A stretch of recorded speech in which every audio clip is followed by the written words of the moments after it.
our top story today, a symbolic dress to mark the end of the Rochester Catholic Diocese sex abuse case. Carol, what does the white symbolize for you? It's the opposite of black. It's a purity. Carol Dupre has worn black every day for the last 4 years. She is one of 475 survivors in the sex abuse bankruptcy case against the Rochester Catholic Diocese. Today, after 6 years, the case is closed. And so Carol wore white. Chief investigative reporter Berkeley Breen is live outside federal court in Rochester. Burke, she promised to do that, right? She did, Nikki. She planned that wardrobe for today specifically because she says wearing white is a transition in her life, and today was a transition for all the survivors. I'm going to have some color put back into my life. The color drained from Carol Dupre's life when she was abused by a priest as a 15-year-old girl. One by one, survivors walked out of the federal building. Moments before they left, the federal judge, Paul Warren, signed the deal's confirmation. When the confirmation was signed and there was applause in the courtroom, what was the physical feeling that you had?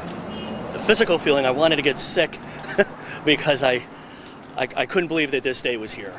When survivors gave their testimonials in July, we heard stories of broken lives and broken marriages, substance abuse, and suicidal thoughts. I am actually, for the first time, excited for the future. I lost faith.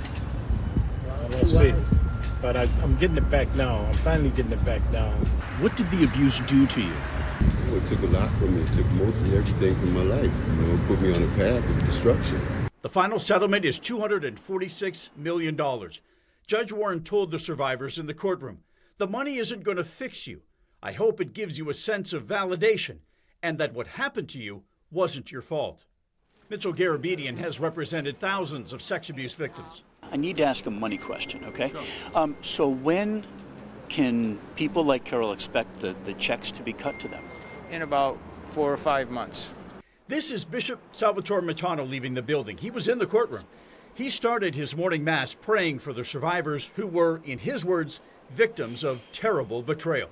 I apologize to them. I deeply regret what transpired in their lives, which, as the judge said, never should have happened, never was their fault, and I admire their courage to come forward and to make their pain known so that others never suffer that pain. Ever since these sex abuse cases started getting exposed about 25 years ago en masse, the Catholic Diocese started instituting strict rules for all of its volunteers and workers, including yearly recertification for anybody that wants to work or volunteer closely with children in churches or in schools. Nikki? So, Burke, the average payout is $517,000 per survivor, but the way I understand it is not everyone will get that same amount, right?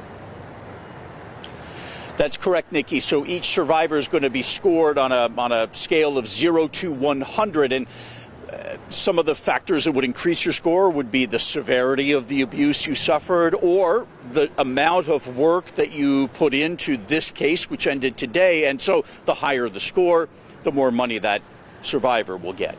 And those checks will be out by the winter. Thank you, Berkeley.